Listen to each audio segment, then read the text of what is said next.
Assalamualaikum warahmatullahi wabarakatuh. Kembali lagi dengan saya Yuni Novia Karneli.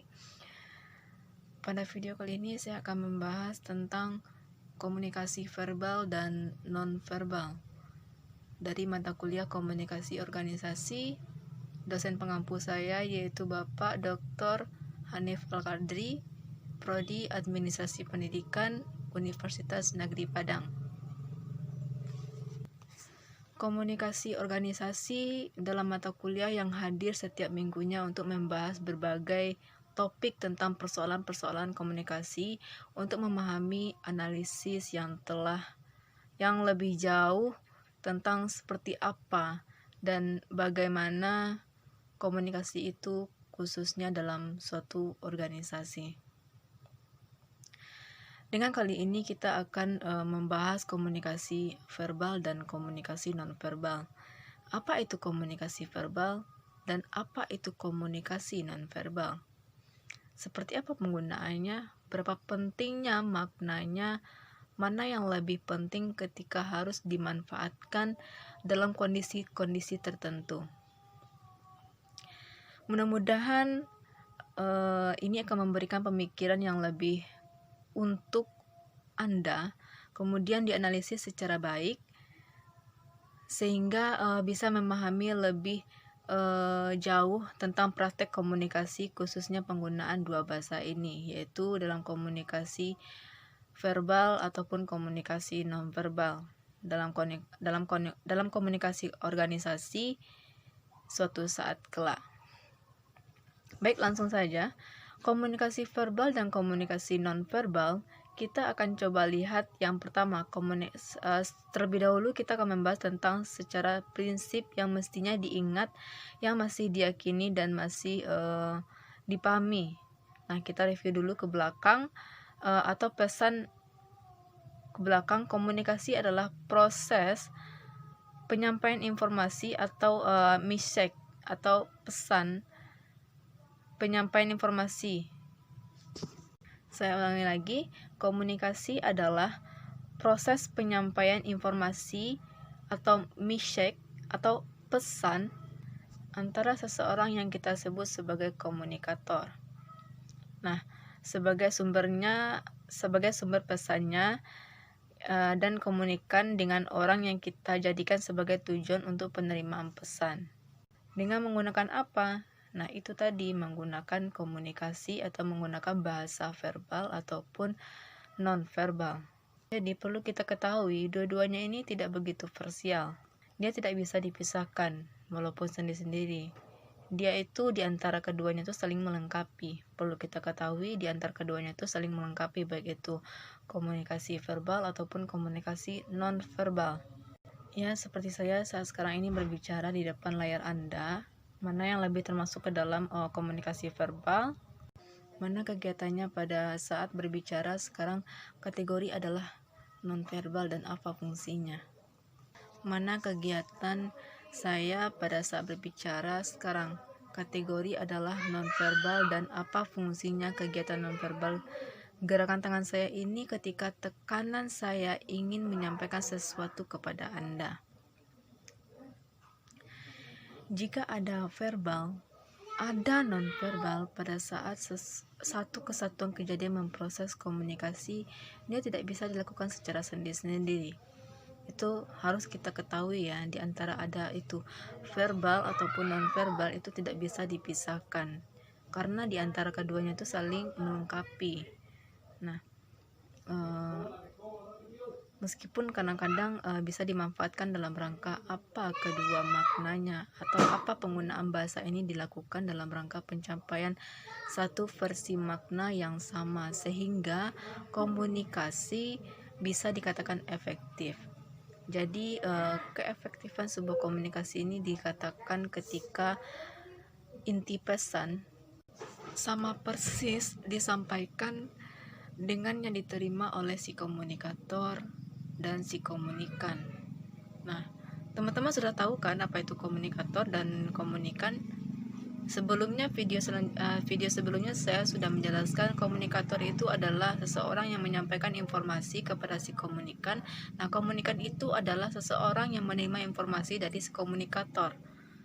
Nah, baik, lanjut saja. Secara efektif apabila setiap orang terlibat dalam komunikasi, terdapat menyerap makna yang tadi saya bilang intinya dari komunikasi itu. Inti dari informasi atau message atau pesan tadi yang sama dengan yang disampaikan oleh komunikator terhadap si komunikan, pada saat itulah komunikasi dikatakan efektif, ya. Jadi sederhana saja. Dan jika sebaliknya maka komunikasi dianggap gagal atau terjadinya mispersepsi atau mismakna sehingga yang ditangkap tidak sama. Nah, hati-hati ini di dalam kelas ya. Nah, sebagian seseorang komunikator, guru dan dosen itu adalah komunikator. Maka dituntut untuk kehandalan dia dalam memanfaatkan bahasa verbal dan bahasa non-verbal. Nah, sehingga meaningnya yang ditangkap siswa harus sama persis dengan pemaknaannya dengan apa yang disampaikan, dengan apa yang kita sampaikan.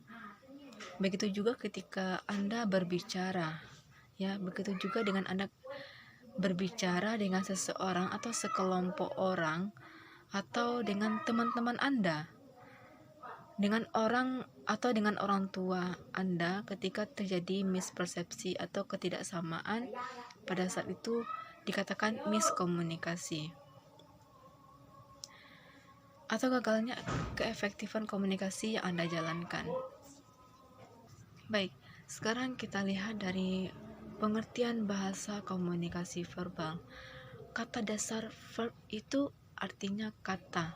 Jadi komunikasi atau pengumpulan pesan atau message atau informasi dengan menggunakan kata-kata melalui rangkaian kata-kata, rangkaian bahasa ke dalam satu pola yang memiliki arti atau makna yang tertulis maupun secara lisan.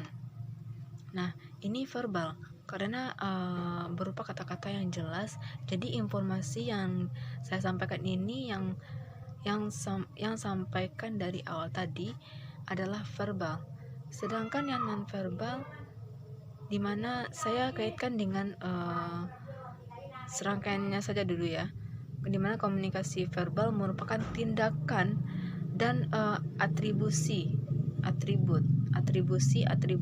lebih dari penggunaan kata-kata yang dilakukan oleh seseorang dan komunikator atau sumber-sumber bahasa atau sumber-sumber informasi kepada seseorang atau kepada pihak lain dengan melakukan pertukaran makna untuk penyampaian umpan balik.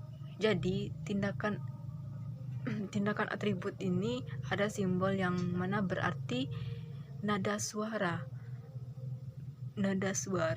tekanan suara saya berubah, pandangan mata dan meyakinkan Anda, mimik wajah ketika marah, ketika serius, penekanan memberikan bold pada setiap kalimat itu. Nah, nonverbal ini gerakan tangan yang memperkuatkan apa yang saya sampaikan atau body language. Ya, ini adalah bahasa nonverbal. Nah, senyuman ini adalah bahasa nonverbal. Senyuman itu dikatakan sebagai bahasa nonverbal ya. Nah, itu ditandai sebagai atau mengindikasikan bahwa saya itu lagi bahagianya gitu di tengah-tengah saudara. Maka komunikasi itu adalah satu kesatuan utuh antara verbal dan nonverbal.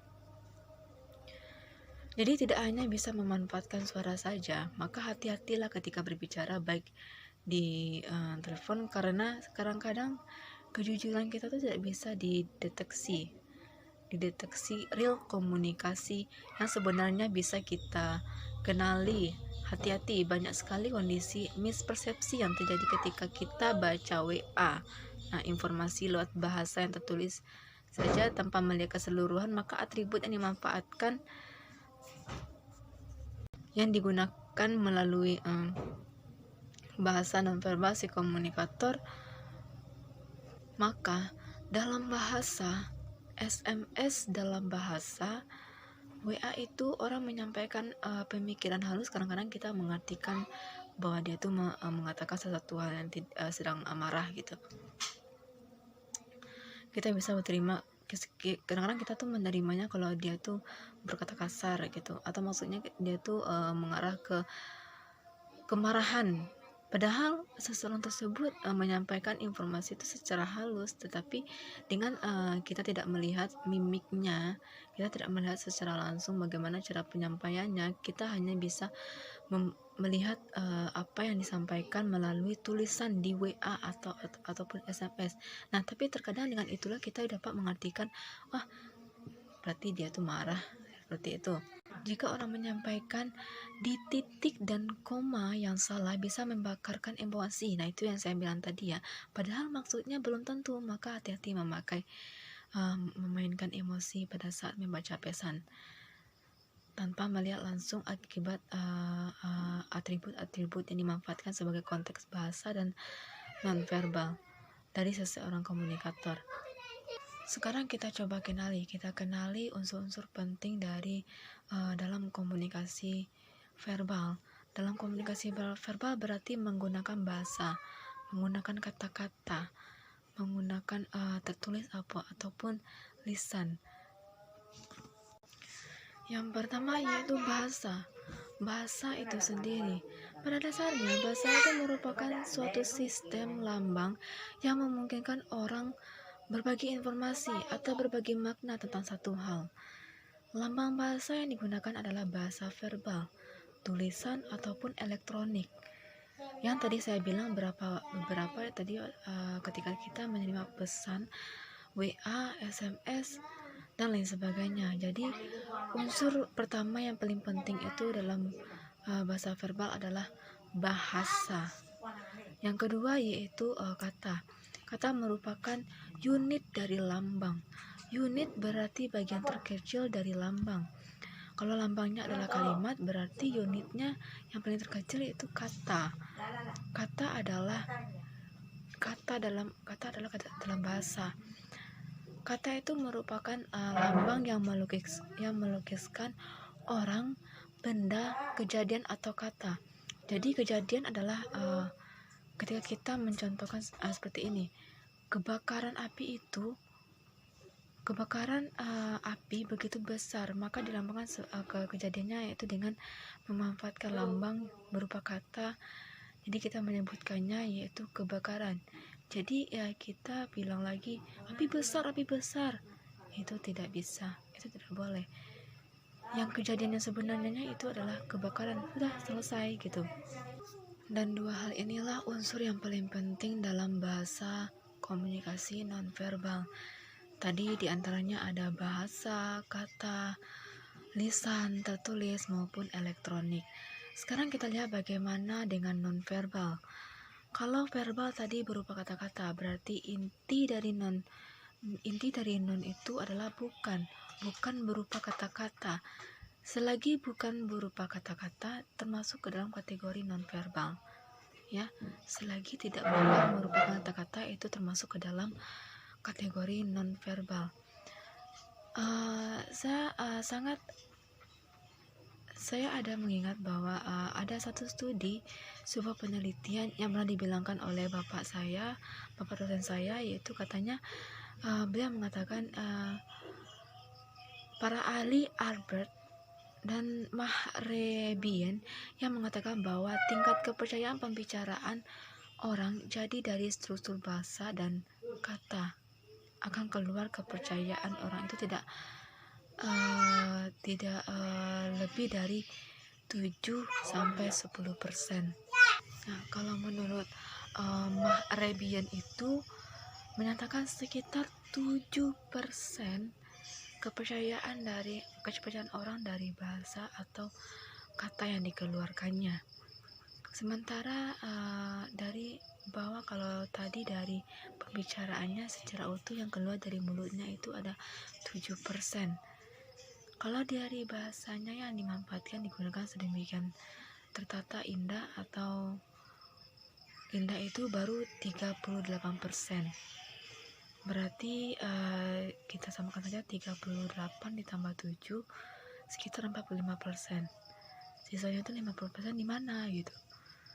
Nah, 55% adalah kepercayaan orang untuk komunikator ketika berbicara. Nah, ketika berbicara itu diambil dari vokal suara, tinggi rendahnya nada berbicara dari tekanan setiap intonasi yang keluar dari ekspresi muka atau wajah, mimik muka atau body language. 55% kalau kita satukan berarti nonverbal simbolnya apa, artinya orang jauh lebih percaya pada bahasa nonverbal jika dibandingkan dengan tuturan kata atau bahasa yang kita desain sedemikian rupa dalam bahasa verbal. Tetapi 55% saja tidak cukup, maka dua hal ini proses komunikasi menjadi satu kesatuan, bukan parsial, bukan dipisah-pisah. Karena sudah saya sebutkan tadi, di antara keduanya itu saling melengkapi, sehingga verbal dilengkapi dengan nonverbal itu ketika dimanfaatkan dengan nonverbal, verbal menjadi pelengkap, maka sempurnalah, menjadilah 100% gitu maksudnya ya. Nah, bagaimana dengan kategori sekarang? Kita coba analisis kategori komunikasi nonverbal. Yang pertama yaitu pribadi, artinya pada individu. Nah, itu contohnya adalah kebiasaan seseorang ketika mengedipkan mata atau mengedipkan kata, coba bisa mengedipkan mata. Nah, mengedipkan mata sebelah mata ketika mata merasa gugup atau batuk ketika akan mulai berbicara atau mengatakan kode mata yang mengatakan suka. Nah, yang kedua yaitu budaya. Budaya artinya nonverbal yang dimanfaatkan untuk kebiasaan kepada sekelompok masyarakat atau seseorang di suatu wilayah tertentu. Misalnya orang Jepang. Orang Jepang itu membukukan badannya hai. Nah, ketika bertemu dengan orang lain itu adalah bahasa nonverbal sebagai kategori budaya, dan itu hanya berfungsi dan berlaku di wilayah tertentu, yaitu di wilayah Jepang. Nah, sebagai tanda kehormatan di wilayah Jepang, kalau di Indonesia apa ya? Seperti di daerah Anda atau di mana, di daerah Jawa apa gimana? Nah, kehormatan itu tergantung dengan budaya daerahnya masing-masing. Yang ketiga yaitu profesional. Oke, baik, kita ulangi lagi. Yang ketiga itu profesional. Profesional itu adalah kebiasaan yang dilakukan pada saat profesi tertentu. Misalnya kebiasaan seseorang yang bekerja di level atas di hotel yang memiliki standar tinggi dalam berpakaian meskipun dengan tidak bekerja. Nah, ini adalah profesional, kebiasaan seseorang tidak berprofesi tertentu, seperti kebiasaan seseorang yang bekerja di hotel atau level tertentu yang tinggi dengan memiliki standar yang tinggi pula gitu, dimana ia berada itu berarti sebuah penghormatan untuk menunjukkan jati dirinya, maka pakaiannya akan selalu mirip meski formal, tetap menunjukkan identitas sebagai orang dengan level yang sama gitu. Nah, yang keempat yaitu kebenaran umum. Kebenaran umum ini kebiasaan hampir sama di seluruh dunia. Misalnya apa? Namanya juga kebenaran umum, berarti kebenaran memang hampir sama di seluruh manusia di dunia. Misalnya mengganggu sebagai tanda setuju, mengangguk sebagai tanda setuju, melambai itu sebagai tanda tidak setuju, atau begini itu sebagai tanda tidak setuju. Jempol itu ditandakan sebagai oke, bagus, sip. Nah, segala macam ketika ketika sedih air mata keluar, ketika bahagia mereka tertawa. Nah, itu adalah indikasi nonverbal. Dari sini kategori kebenaran umum, jadi memang kebenaran itu diakui oleh dunia manusia di pelosok bumi manapun. Yang kelima yaitu random. Random artinya acak, tidak mengubah pesan. Ketika seseorang berbicara kemudian dia bersin, berarti dia tidak mengubah pesan apapun. Jadi bersin tidak berfungsi sebagai nonverbal untuk menggantikan pesan nonverbal, hanya sebagai tanda bahwa orang itu memang sakit gitu, atau flu. Nah, itu disebut dengan random. Jangan pada saat berbicara tiba-tiba batuk. Baik itu dimaknai dulu, lihat dulu presentasi. Jangan-jangan batuk itu akan sering keluar, akan mengindikasikan bahwa dia memang sakit. Teman-teman sekalian, kita masuk kepada bagian yang memang cukup penting, yang saya pikir ini perlu penelaahan yang jauh agar Anda bisa mengenali bahwa setiap kita ini menggunakan pada saat komunikasi verbal terjadi memiliki 5 fungsi yang diambil oleh Jalaluddin, karangan Jalaluddin menurut Mark L. Knapp, bahwa menyebutkan ada 5 fungsi bahasa nonverbal yang dihubungkan dengan pesan nonverbal. Jadi ketika verbal sekarang gerakan tangan, body language, pandangan mata saya, tekanan suara, intonasi, mimik wajah, gestur, secara keseluruhan itu ada memiliki 5 fungsi yang perlu kita ketahui. Yang pertama itu ada repetisi.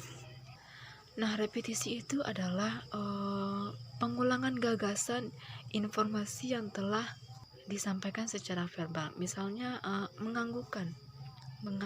Misalnya mengangguk itu setelah bilang iya, benar, maka kita akan mengangguk duluan. Ketika betul, maka kita akan bilang betul, bagus, oke, sip.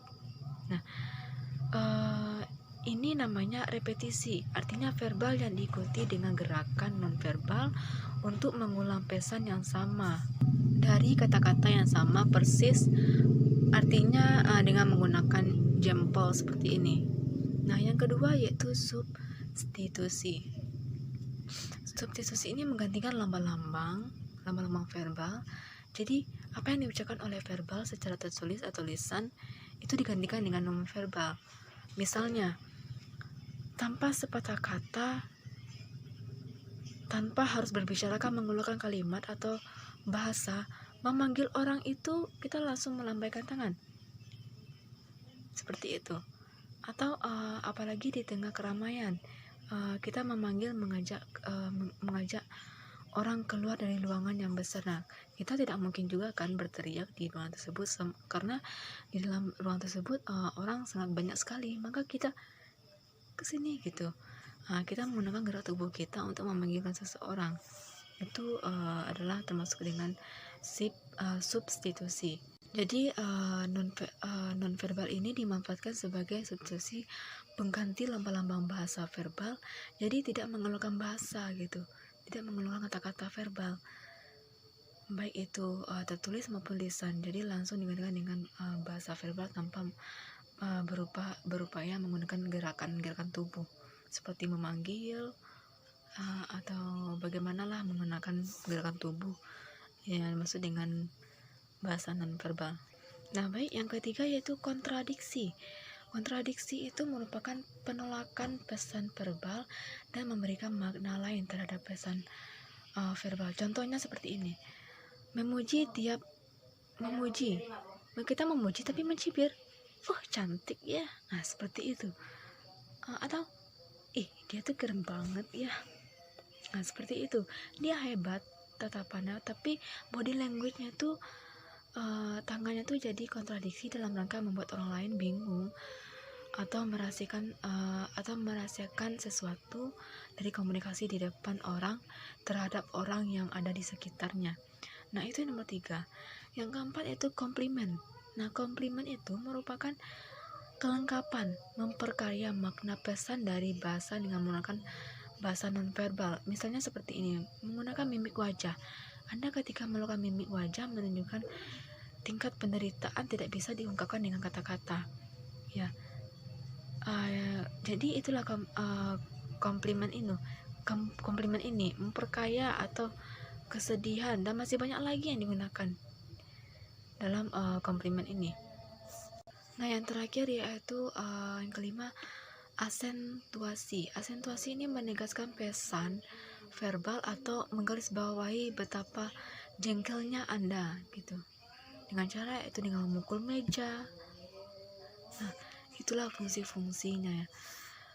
Lanjut, kenapa setiap berbicara tangan selalu bergerak, berbicara tiba-tiba intonasinya berubah. Kenapa kita berbicara kening kita tuh mengkerut gitu. Tatapan mata tuh air mata berubah, body language. Jadi ada orang yang berbicara itu jadi tidak ada orang yang berbicara seperti robot. Semuanya menggunakan panca inderanya, menggunakan gerak tubuhnya, apa yang disampaikannya dengan menggunakan tangannya, atau menggunakan kerut mukanya, atau pandangan matanya, atau bagaimana ekspresi wajahnya atau mimik wajahnya bagaimana.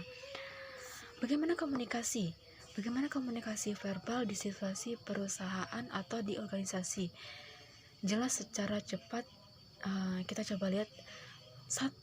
Memberikan informasi yang berkaitan dengan produk atau profil dari berbagai media yang mungkin dilihat dari konsumen, seperti media sosial atau website. Produk itu komunikasi verbal jelas kelihatan apakah berubah seperti iklan, nama, logo atau segala macam. Segala itu juga di media cetak disebarkan, bahasa atau komunikasi juga disebarkan, dilakukan dengan berbicara melalui tatapan muka, melalui telepon, informasi yang dibutuhkan oleh konsumen melalui rapat atau segala macam. Kemudian komunikasi nonverbal. Komunikasi nonverbal itu bagaimana di suatu perusahaan. Nah, komunikasi verbal ini adalah metode komunikasi yang dilakukan perusahaan dengan mengikuti lembaga-lembaga manapun.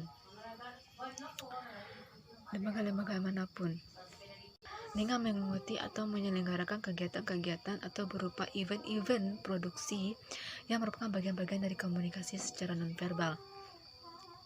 Berkaitan dengan tindakan persuasif dalam tindakan suatu perusahaan. Kemudian komunikasi nonverbal ini melakukan interaksi tatap muka. Ya, ini tentu saja ya. Nah, perlu kita ketahui kalau komunikasi nonverbal ini dilakukan secara tatap muka. Tatap muka dengan konsumennya, dengan khalayak, publik, masyarakat, itu biasanya dilihat dari beberapa cara berpakaian.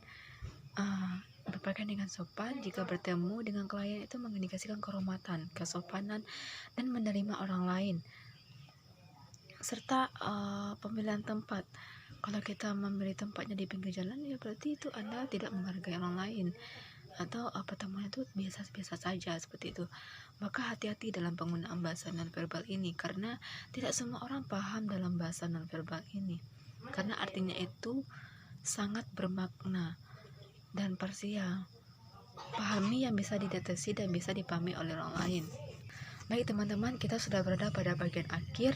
Bagaimana persepsi Anda tentang keberadaan dan pengkategorian bahasa verbal dan nonverbal? Bagaimana melaksanakan fungsi demi fungsi dari komunikasi tersebut? Ya, pada saat verbal dimanfaatkan menganalisis untuk bagaimana kita berbicara, maka akan berubah-ubah gerakan tangan dibuat dan dia muncul secara spontan. Tidak mungkin kalau kita berbicara itu kita harus tepatkan, kalau saya berbicara seperti ini tangan saya begini. Tidak bisa, karena seperti saya sekarang ini, saya berbicara, tangan saya ini secara spontan bergerak sesuai dengan apa yang dipintarkan dari otak. Apa yang kita bicarakan itu secara spontan, dia akan bergerak saja gitu.